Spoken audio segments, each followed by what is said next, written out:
Hello ladies and gentlemen, welcome to my YouTube channel. I'm aware that tomorrow you are going to write your maths paper 2. I want to provide the final exam tips on how to score your maths paper 2 with flying colors. So first I'm going to share how I used to always excel in mathematics. I wrote my O-level in November 2012 and I had an A. It was quite obvious that I'm going to get an A because I would always practice past exam question papers, and also I would finish my exam in time. For maths paper 1, I used to finish it in 1 hour, and for maths paper 2, I used to finish it in 1 hour, 20 minutes. So in maths, what is important is time management. Many candidates fail because of poor time management. They move out of exam room without finishing the exam. This is what I encourage you tomorrow. Before attempting section A, you should start section B. Section B requires more attention because failure to get the first part correct, you will fail the rest of the question, especially topics such as vectors, mensuration, linear programming. So what is very important is you need to select the best 4 in section B. Aim to totalize all the 4 questions. It is highly possible to score 12 out of 12 in each and every question in section B. And then if you scope the 48 marks in section B, then I encourage you to answer locus and construction. It is going to be carrying out 12 marks. So if you say 48 plus 12, already you have 60%, which is grade B. Then after writing section B and locus and construction, you move on to section A. You can't fail to pick at least 20 marks from section A.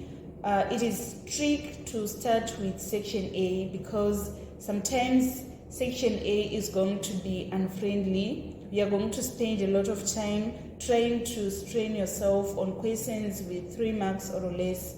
When you then try section B, they will be already saying 1 hour left. You start to panic. You start to draw the curves which are not smooth. You have a lot of mistakes resulting in you failing section B. So right now I'm going to share with you how to master your section B. It is quite obvious that in your section B you are going to see a question on statistics. So it is very important to know how to prepare to answer statistics. I was checking the trend from November 2021 to November 2023, how statistics was examined. In November 2021, statistics was on histogram. In November 2022, it was on cumulative frequency. In June 2023, the statistic question was on pie charts. In November 2023, statistics question was on histogram. So in June 2024, I highly predict that we are going to have a question on cumulative frequency. So we are going to use this cumulative frequency that was in November 2007. So what is very important when it comes to cumulative frequency, you're supposed to draw a smooth cumulative frequency. For example, this one is a smooth curve. And then you should always label your x-axis and your y-axis. Your cumulative frequency is going to be in the y-axis, and then you are going to have the factor you are looking at. For example, in this case, it was age in years. It is going to be in the x-axis. So in cumulative frequency, usually the first question is of finding the missing value. In this case, candidates were required to find P, Q, and R. So make sure that you understand that if it is cumulative frequency, you are going to use zigzag method. We say 60 plus 140 to get 200. 200 plus 450 to get 650.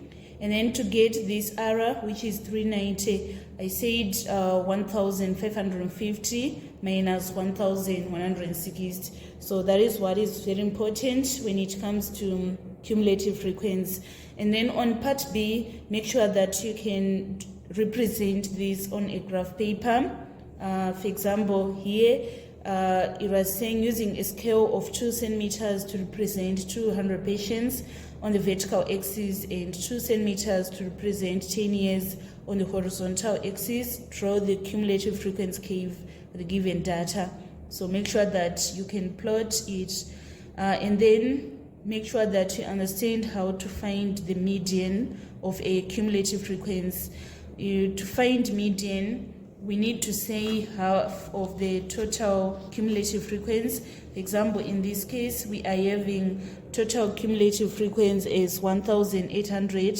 So we say 1,800 divided by 2, we are going to get 900. And then we say, we put a line here from 900 till it reaches the curve. Then we need to find the x value that align with that point, so that our median is going to be 35 years. And then the next question is saying the number of patients in the age group 22 to 45. So what you need to do is you go to where we are having 22. This is our 22, and then you look for the value that is in line with 22 in the y-axis. And then after that, you need to look for the value 45. This is our 45. We need to look for the cumulative frequency value that is in line with 45. And then after that, we subtract this value minus this value in order to find the number of patients in the group 22 to 45. And then on part G, it is saying if 2 patients are chosen at random, find the probability that one is at most 20 years old and the other is more than 60 years old. So this part is very important, because if they say from the same group, we are just going to say, let me demonstrate using the question that was in June 2019. It is saying 2 learners are chosen at random from the group. Find the probability that both have heights that are more than 160 centimeters but less than or equal to 180 centimeters. So in this case, we are choosing from the same group. We need to find the probability for selecting the first person. So we are going to say 27 over 42, and then the probability of selecting in that same group again, it is going to be 26 over 41. And then we just need to multiply 27 over 42 times 26 over 41 in order to get 117 over 287. So make sure that you can calculate that probability. Usually it is going to be carrying out 3 marks. And then if it is probability from different groups, first of all, we are going to say the probability of selecting that one that is at most 20 years old, we calculate it. And then the probability of more than 60 years old, we calculate it. And then we are going to say either or. So let me explain. The probability at most 20 years old, it is going to be 200 over 1,750. And then the probability more than 60 years old, it is going to be 50 over 1,749, right? So the probability is either we are going to first select at most 20 years old and then 60 years old, or we are going to say first 60 years old and then 27 years old, 20 years old. So we are going to add these 2 probabilities so that our answer is going to be 0,00653. So again, on cumulative frequency, be prepared to be able to find interquartile range, which is 3/4 of the distribution minus 1/4 of the distribution. So I think that is all. And also, don't forget to calculate the estimate of the mean that question is a frequently examined question, and it is going to be carrying out 3 marks. So if you are calculating estimate of the mean, it is going to be summation of midpoints times frequency over summation of the frequency. For example, here we are having, the first group is having 150 to 160. So to get the midpoint, we say 150 plus 160 divided by 2, and we multiply by that frequency.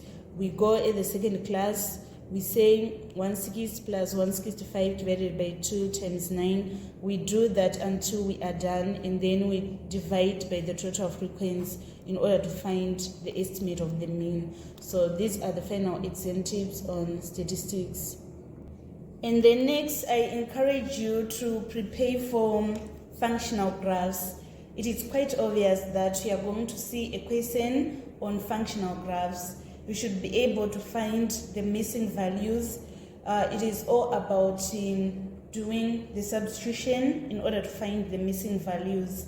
And then when you draw your graph, make sure that you're going to produce a smooth curve following the given scale. For example, this is an example of a smooth curve. So when the graph is facing upwards, you are going to be asked about minimum, and then when the graph is facing downwards, you are going to be asked about maximum.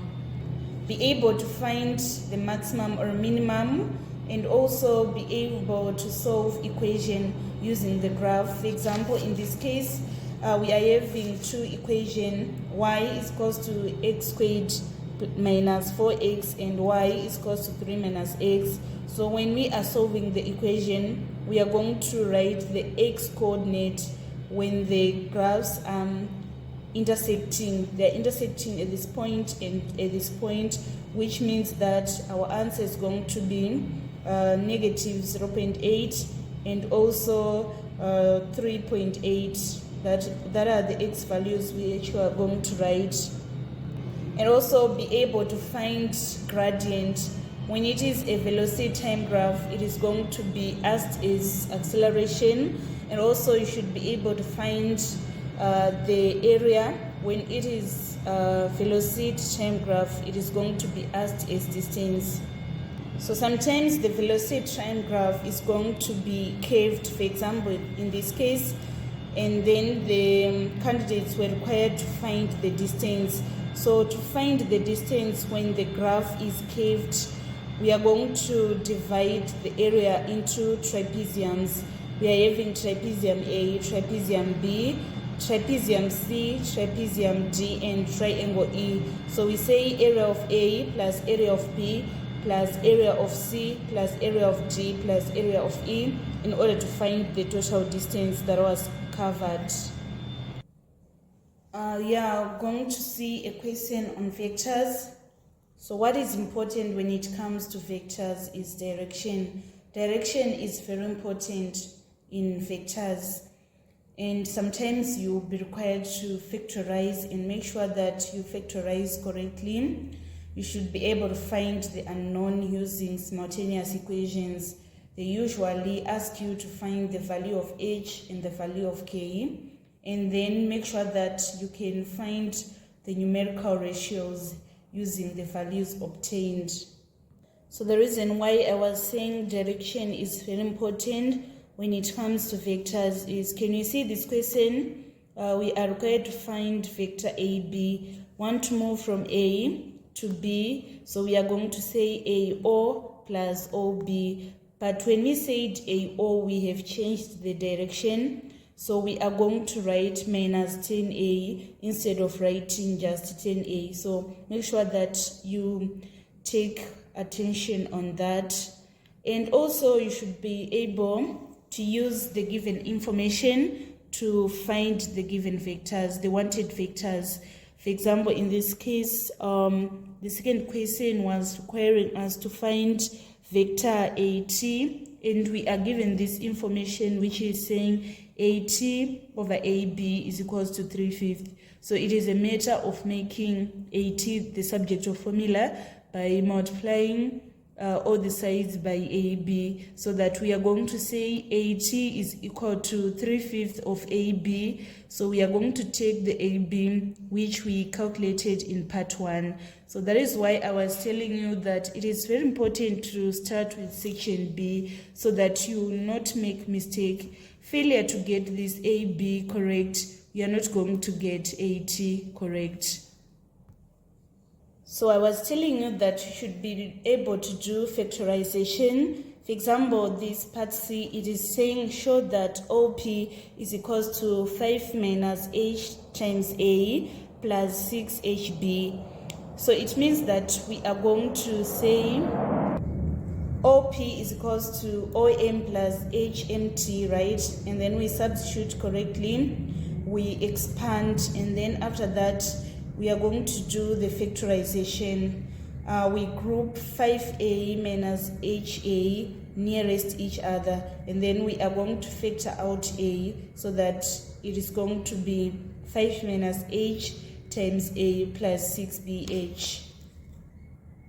So I was informing you that you should also be able to find the values of H and the value of K. This is very important. You should move into exam room being able to find H and K.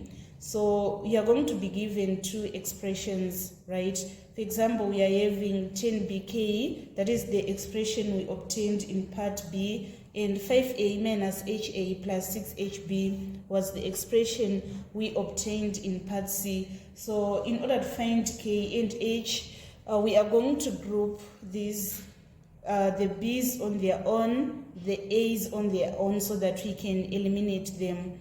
From the left side of the equation, we are not having any expression for A, so we are going to say 0 is equals to 5A minus HA. We divide all the terms by A, so that we are now having 0 is equals to 5 minus H. This is going to be our first equation. And then if we make H the subject of formula, it is going to be 5. And then on the B sides, we are having 10BK is equals to 6HB. So we divide both sides by B, so that we are now having 10K is equals to 6H. We obtained H is 5, so we are going to say 10K is equals to 6 times 5. And then we make K the subject of formula by dividing both sides by 10, so that our K is going to be 3. That is how we obtain the unknown values in vectors. And then on last part, you should be able to use the values obtained from H and K in order to answer the last part. For example, in this case, we obtained our K as 4/3 and H as 1/3. And then we're supposed now to find the ratio of MT as to OT, right? So we find our MT is this 1/6 Q plus 3P. And then OT, we obtained it as 4/3 P plus 2/3 Q. So we are now supposed to find this ratio in its simplest form. So to write that ratio now, we see that for MT, it is supposed to be multiplied by 4 in order to get this OT. So it means that our expression is going to be 1:4. You're going to see a question on linear programming. So what is important is to be able to interpret the word problems correctly, and also to understand linear programming language. If they are saying at least, it means that it is greater than or equal to, and then if you see at most, it is going to be less than or equal to. And then you should know when you draw a bold and broken line, you draw a bold line if it is greater than or equal to, or less than or equal to, and then broken line if it is strictly less than or strictly greater than. You should be able to label correctly the axes. Sometimes on your x-axis it is going to be the number of apples, and then in the y-axis it is going to be the number of oranges, etc. So you should be able to label correctly. You should be able to find the maximum and minimum values from the wanted region. I'm going to show you an example of a linear programming question which is represented on the graph paper. So this is an example of linear programming being represented on the graph paper. In the x-axis we are having tables, and in the y-axis we are having chairs, and this is the wanted region. To find the maximum or minimum, we are going to compare the corner points of this wanted region. We take the coordinates here, the coordinate here, the coordinate here, and the coordinate here, and then we compare in order to find the maximum and minimum. Be prepared to answer the question on transformation. You should know that translation, reflection, and rotation, they are isometry. You should be able to distinguish that this is rotation, this is reflection, this is translation. What you need to understand is these three transformations, they are isometry, which means that they are congruent. When the image and the object are facing same direction, then it is going to be translation. When describing translation, you need to state that translation is occurred, and also you need to state the translation vector, which is image minus object for corresponding points. And then reflection, they are going to be facing exact opposite direction. Let me show you on the graph paper. Let's say this is our object, which is A, and then this is our image, which is B. Can you see that A and B, they are congruent or isometry? They are facing same direction. So this is going to be translation.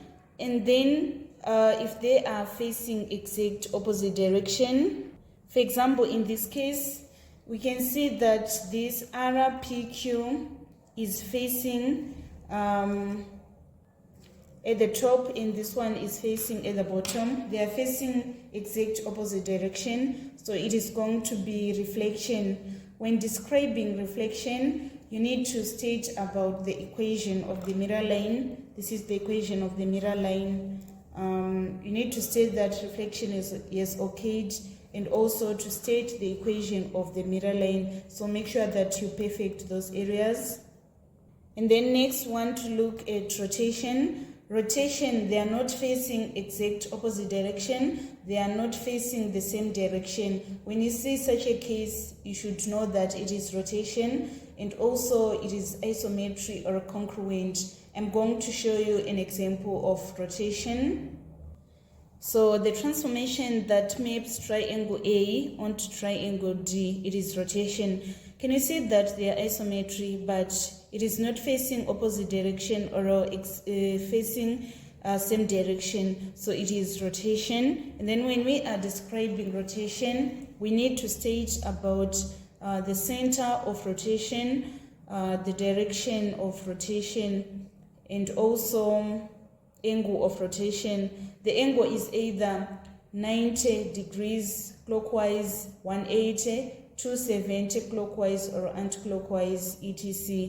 And then you should be able to find the center of rotation. It is where the angle, where the perpendicular bisectors are meeting. That is how we find the center of rotation. In your June 2024, be prepared to answer a transformation question where you are supposed to interpret the given transformations on the graph already.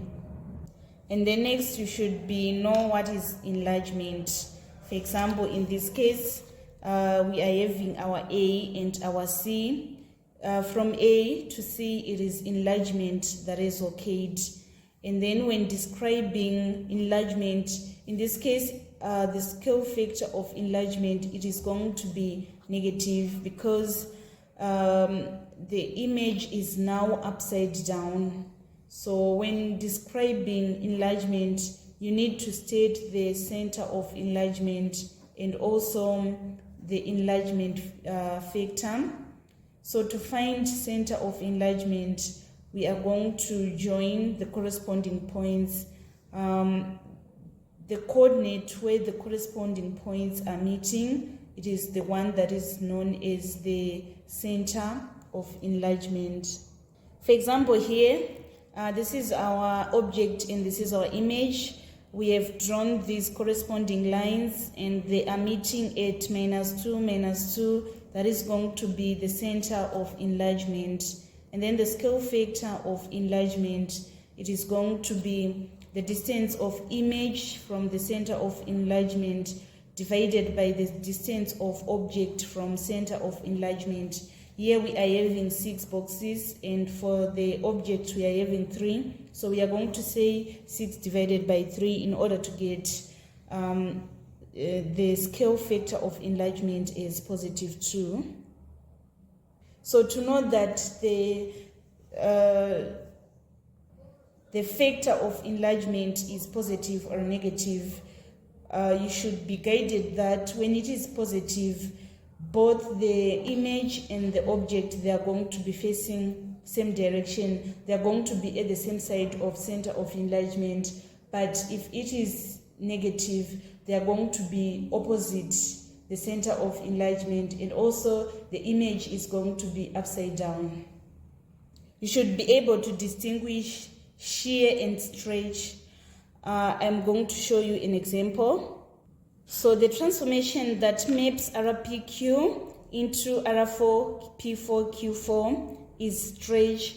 What happens on stretch, it is almost like enlargement, but one of the sides is going to be preserved while the others are stretched. For example, in this case, PQ and P4, Q4, they were observed. They remain the same for image and object, but this side and this side, they were stretched. So that is an example of a stretch. So when describing stretch, make sure that you state about the invariant line and also the stretch factor. Here, the invariant line is the one that is not changing. For P, we are having 3, 1, and for P4, we are having 3 - 2. So 3 is not changing, which means that x-axis is going to be the invariant line. And then to find the stretch factor, make sure that you visit the matrix that is used in order to find the stretch factor. And then this is an example of a shear, the transformation that maps A onto C. Can you see that the shape is now deformed? When you see such kind of transformation, then you should know that shear has occurred. When describing shear, make sure that you understand that you can find the invariant line. For example, here we are having A1 here and A. They are having the same x value, so the x-axis is going to be the invariant line, and also you should be able to find the shear factor. And also you should be prepared to answer a question from Trig. Should be able to find this cosine rule. You should know the formula, the cosine rule of finding sides and the cosine rule of finding angles. You should know the sine rule of finding side and the sine rule of finding missing angle. Be able to use the trig ratios, which is Chashotao, where we are going to say cos theta is equals to adjacent over hype, and sine theta is equals to opposite over hype, while tan theta is equal to adjacent over opposite. And also be able to use the Pythagoras theorem to find the missing side. And also know that these trig ratios and Pythagoras theorem, they only apply when it is a right angle triangle. And also you should know about bearing. It is very important when it comes to trigs. So it's quite obvious that you are going to see a question on locus and construction. I advise you to visit my YouTube channel and you look for the final exam tips on locus and construction. And also in your section A, be prepared to answer questions on psychogeometry. Make sure that you understand the circle geometry theorems. You can apply them to find the missing angles, and also be prepared to answer matrices in your section A. Also be prepared to answer variation in your section A. Be able to distinguish between direct variation, inverse variation, and also partial variation and joint variation. So make sure that you can find the constant, you can find the one that is supposed to be calculated. All the best, guys, in your exam. I can't exhaust all. This is to prepare you for your exam tomorrow. I hope what I've shared, it is going to help you in your final preparations. I wish you all the best. Thank you, guys. Don't forget to subscribe, like, and share my videos.